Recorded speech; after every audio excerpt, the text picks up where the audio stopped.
Welcome back to the another video. इस video में हम लोग समझेंगे लेमडा फंक्शन के बारे में। तो एग्जैक्टली हमारा लेमडा फंक्शन होता क्या है। लेमडा फंक्शन हमारा एक छोटा सा अननेम्ड फंक्शन, जिस फंक्शन का कोई नाम नहीं हो, जिसका उपयोग हम लोग डायरेक्टली अपने कोड में कहीं पे कर सकते हैं। अगर कहीं डायरेक्टली किसी कोड में कहीं पे भी इसका उपयोग करना हो तो हम लोग डायरेक्ट वहाँ पे इस फंक्शन को ऑन द स्पॉट डिफाइन कर सकते हैं। कहीं और पे इस फंक्शन को कॉल करने की ज़रूरत नहीं पड़ती है। इसका सिंटेक्स थोड़ा सा देख लेते हैं कि एग्जैक्टली हमारा इसका सिंटेक्स होता कैसे। फर्स्ट हमारा इस ब्रैकेट के अंदर आता है कैप्चर क्लोज। अब कैप्चर क्लोज का मतलब क्या हुआ, हमारा यहाँ पे सराउंडिंग स्कोप जो होता है वो इसके अंदर एक्सेसिबल होता है। उसके बाद यहाँ पे ये डायरेक्ट पैरामीटर ले सकते हैं और उसके बाद यहाँ पे रिटर्न टाइप होगा हमारा फंक्शन का। अब अगर आप यहाँ पे रिटर्न टाइप अगर नहीं लिखे हैं तो ये डायरेक्ट ओमिट कर देता है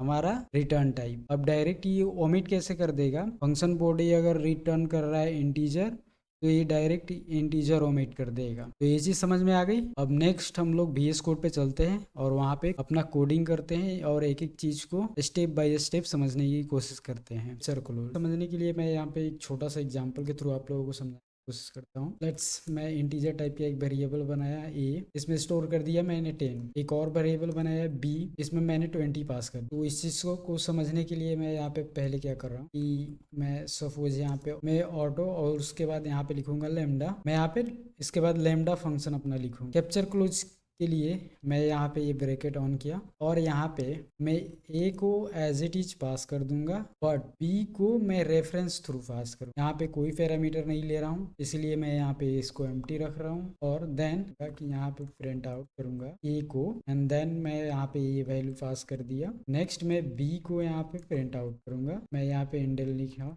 नेक्स्ट मैं क्या करूंगा कि मैं यहाँ पे लेमडा कॉल कर दूंगा और यहाँ पे एक सेमीकोलन, इसको सेव करता हूँ। यहाँ पे ए का वैल्यू हमारा 10 और बी का वैल्यू 20। यहाँ पे थोड़ा सा स्पेस देना था और इसको फिर अगेन मैं सेव करता हूँ। सेव करके रन किया हूँ। यहाँ पे ए का वैल्यू 10 है और बी का वैल्यू 20 है। यहाँ पे हमारा जो ए कैप्चर हुआ है बाई वैल्यू हुआ है और बी कैप्चर हुआ है बाई रेफरेंस कैप्चर हुआ है। आई थिंक अब आप लोगों को कैप्चर क्लोज समझ में आ गई होगी। नेक्स्ट अब समझते हैं पैरामीटर एंड रिटर्न टाइप्स। अब इसको समझने की कोशिश करते हैं कि एग्जैक्टली हम लोग पैरामीटर कैसे ले सकते हैं और उसका वैल्यू कैसे रिटर्न कर सकते। तो मैं पहले यहाँ पे ऑटो लिखा। ऑटो लिखने के बाद मैं उसके बाद सम लिखूंगा। सम लिखने के बाद कैप्चर क्लोज, यहाँ पे हम लोग पैरामीटर इनपुट के थ्रू लेंगे। नेक्स्ट में क्या किया, यहाँ पे लिखा है int x and int y। उसके बाद रिटर्न टाइप लिखूंगा इंटीजर। फंक्शन के अंदर रिटर्न करूंगा x प्लस y।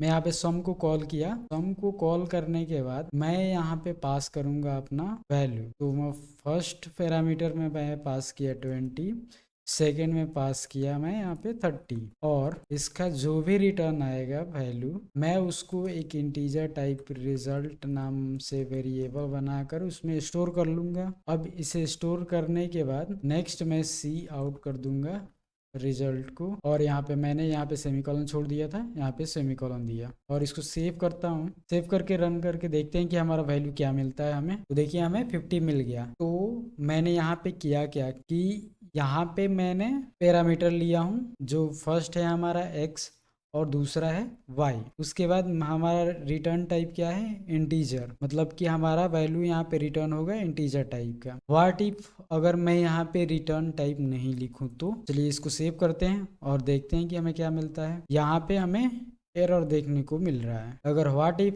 अगर इसे भी हटा दें तो सेव करके रन करता हूँ। यहाँ पे हमें डायरेक्ट वैल्यू प्रिंट करके मिल गया। यहाँ पे जो एरो फंक्शन है, अगर आप एरो फंक्शन मेंशन कर दिए तो आपको रिटर्न टाइप लिखना पड़ेगा। अगर एरो फंक्शन आप नहीं लिखे यानी कि ये एरो आप नहीं मेंशन किए तो आपको रिटर्न टाइप नहीं भी करेंगे तो आप डायरेक्टली रिटर्न टाइप ओमिट करके हमें वैल्यू मिल जाता है। तो ये चीज़ समझ में आ गई।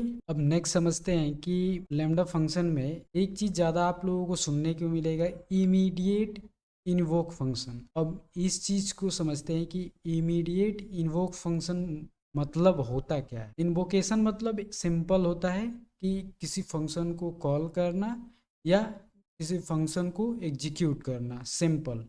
जैसे कि यहाँ पे हुआ है हमारे इन केस में, यहाँ पे डायरेक्ट हमने क्या किया है कि फंक्शन को इन्वोक किया है। अब यहाँ पे फंक्शन इन्वोक किया है तो ये फंक्शन हमारा एग्जीक्यूट हुआ है, इसमें ज़्यादा कोई रॉकेट साइंस नहीं है। अब इमीडिएट इन्वोक फंक्शन समझने के लिए मैं यहाँ पे डायरेक्ट करता हूँ क्या हूँ, मैं इसको इरेज करता हूँ, सब चीज़ों को ज़रूरत नहीं है हमें। हम लोग यहाँ पे डायरेक्ट इमीडिएट इन्वोक फंक्शन को कहीं इसे कैसे डिफाइन कर सकते हैं। मैं यहाँ पे ये ब्रैकेट ओपन किया, उसके बाद नेक्स्ट में क्या किया, यहाँ पे लिखा है int x and int y. उसके बाद ये ब्रैकेट ओपन हुआ, इस ब्रैकेट में मैं क्या करूँगा कि रिटर्न करूँगा एक्स और वाई का मल्टीप्लिकेशन। देन मैं नेक्स्ट क्या करूँगा कि अब यहाँ पे आते हैं, मैं क्या करूँगा कि देखिए यहाँ पे लेमडा फंक्शन, उसके बाद मैं एक्स और वाई का वैल्यू डायरेक्ट यहीं पे पास कर दूंगा।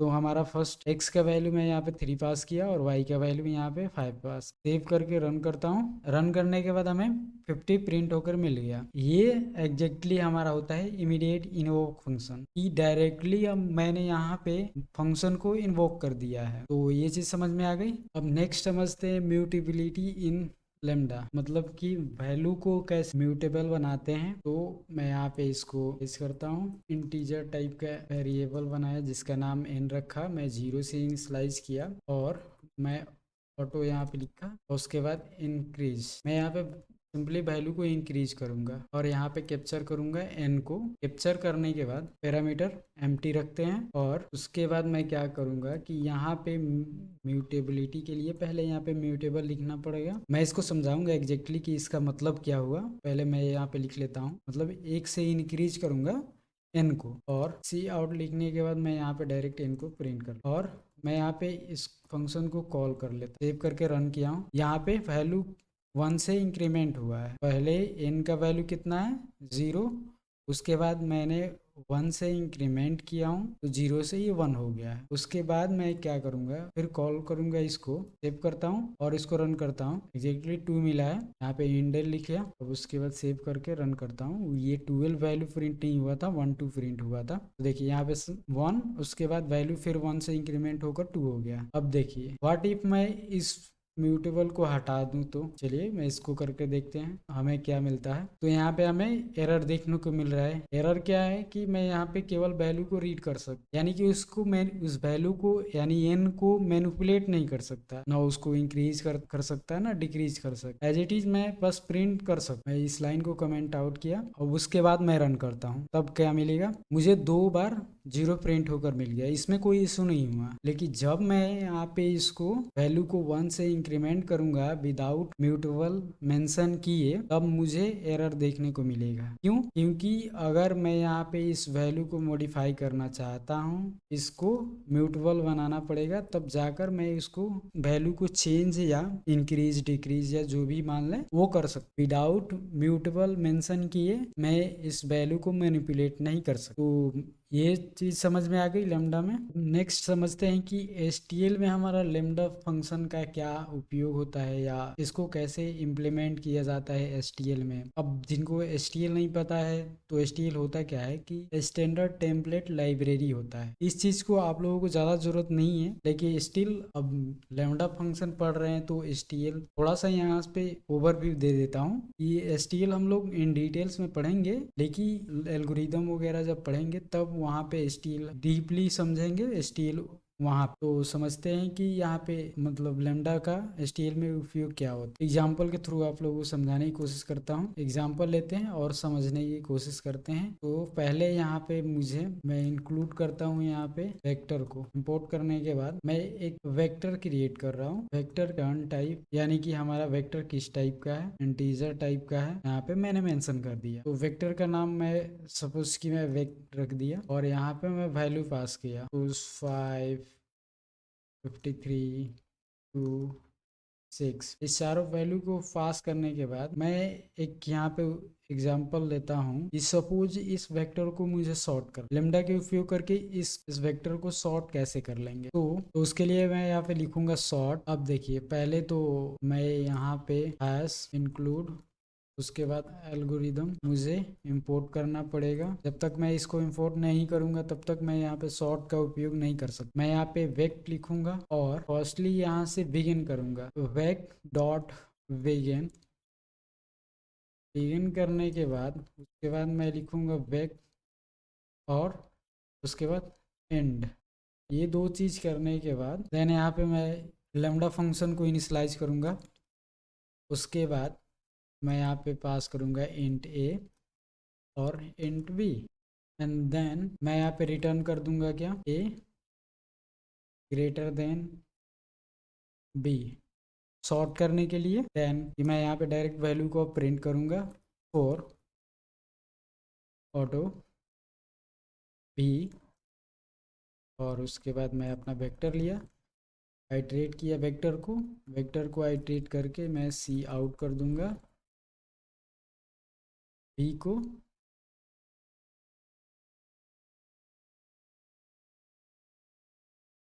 मैं इंडेल एंड सेव करके रन करता हूँ। देखते हैं कि हमें क्या मिलता है आउटपुट में। यहाँ पे दिक्कत क्या है, मैंने कुछ छोड़ा है, आई थिंक मैं यहाँ पे गलती किया था, चीज़ शॉर्ट होनी चाहिए तो मैं यहाँ पे एक सेमी कॉलन छोड़ दिया था जिसके चलते मुझे एरर मिला था यहाँ पे। तो हम आउटपुट देखते हैं 3, 5, 6 एंड 53, मतलब कि हमें वैल्यू शॉर्ट होकर मिल गया। तो एग्जैक्टली यहाँ पे समझने की कोशिश करते हैं कि हमें वैल्यू ये शॉर्ट हुआ कैसे। फर्स्ट बार होगा पहले 5 बिगिन पॉइंट हमारा हुआ और एंड पॉइंट हमारा हो गया 53,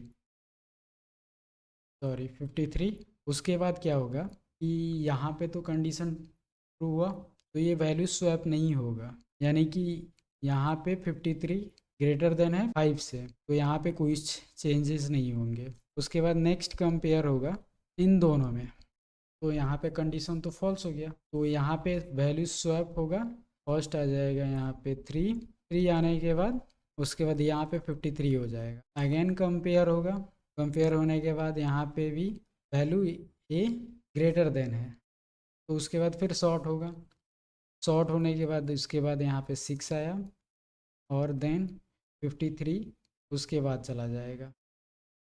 सिंपल। सेकेंड स्टेप में क्या होगा, अगेन कंपेयर होगा, तो उसके बाद ये डायरेक्ट वैल्यू ये स्वैप हो जाएगा, यहाँ पे 3 आ जाएगा, उसके बाद यहाँ पे 5 आ जाएगा, हमारा वैल्यू शॉर्ट होकर मिल जाएगा। तो अब ये चीज़ समझ में आ गई। अब नेक्स्ट समझते हैं कि जेनरिक लेमडा के बारे में। अब समझते हैं कि जेनरिक लेमडा एग्जैक्टली होता क्या है। तो इसको समझने के लिए मैं इसको कमेंट आउट करता हूँ। हमारा जेनरिक लेमडा होता क्या है कि पैरामीटर के अंदर हम जेनरिक लेमडा को मेंशन करने के लिए हम लोग वहाँ पे यूज करते हैं ऑटो। अब इसको कैसे करते हैं, एक तो इस चीज़ को समझते हैं। अब इसके उपयोग से होता क्या है एग्जैक्टली, हमें बेनिफिट इस चीज़ से होगा क्या। तो अगर लेमडा फंक्शन में आप जेनरिक लेमडा फंक्शन डिफाइन करते हैं तो वहाँ पे किसी भी टाइप का आर्गुमेंट एक्सेप्ट कर सकते हैं, यानी कि कोई भी आर्गुमेंट इंटीजर या स्ट्रिंग एक्सेप्ट कर सकते हैं। कि मैं यहाँ पे ऑटो लिखा, ऑटो लिख कर यहाँ पे प्रिंट किया, अब यहाँ पे जेनरिक लेमडा फंक्शन डिफाइन कर रहा है, ठीक है। इस चीज़ को ध्यान में रखिए। मैं यहाँ पे लिखूँगा कॉन्स्ट ऑटो एन और उसके बाद सी आउट कर दूंगा वैल्यू को और इंडेलन। यहाँ तक समझ में आ गई। देन अब मैं क्या करूँगा, प्रिंट की जगह पे पहले मैं यहाँ पे इंटीजर पास करता हूँ। सपोज़ कि मैं यहाँ पे 10 पास किया, 10 पास करके इसको सेव करके मैं रन करता हूँ, हमें क्या मिलता है प्रिंट, ओ सॉरी यहाँ पे सेमी कॉलन मैं भूल गया था, सेमी कॉलन दिया यहाँ पे, हमें यहाँ पे 10 मिल गया प्रिंट करके। व्हाट इफ यहाँ पे प्रिंट करता हूँ, सपोज़ कि मुझे हेलो प्रिंट करना है, तब क्या होगा, क्या मुझे ये चीज़ प्रिंट होकर मिल जाएगा। तो देखते हैं कि हमें क्या मिलता है। तो यहाँ पे हमें हेलो प्रिंट करके मिल गया। जेनरिक फंक्शन बनाने से हमें क्या क्या बेनिफिट हो सकते हैं, तो यहाँ पे हमें कोई भी वैल्यू पास करें, स्ट्रिंग, नंबर या कोई और वैल्यू भी पास करेंगे तो हमें वैल्यू आउटपुट होकर मिल जाएगा, ठीक है। तो ये सबसे बड़ा बेनिफिट होता है जेनरिक फंक्शन बनाने के लेमडा में। तो आई थिंक लेमडा फंक्शन में आप लोगों को कोई दिक्कत नहीं होनी चाहिए, ठीक है। मैंने जहाँ तक कोशिश की है एकदम डीपली समझाने की, एक एक चीज़ समझाने की कोशिश की है। अगर आप लोगों को कोई भी डाउट होता है लेमडा फंक्शन या कोई और प्रोग्रामिंग के किसी और टॉपिक पे, तो आप कमेंट करके कोई भी क्वेश्चन पूछ सकते हैं, ठीक है। तो मिलते हैं नेक्स्ट वीडियो में।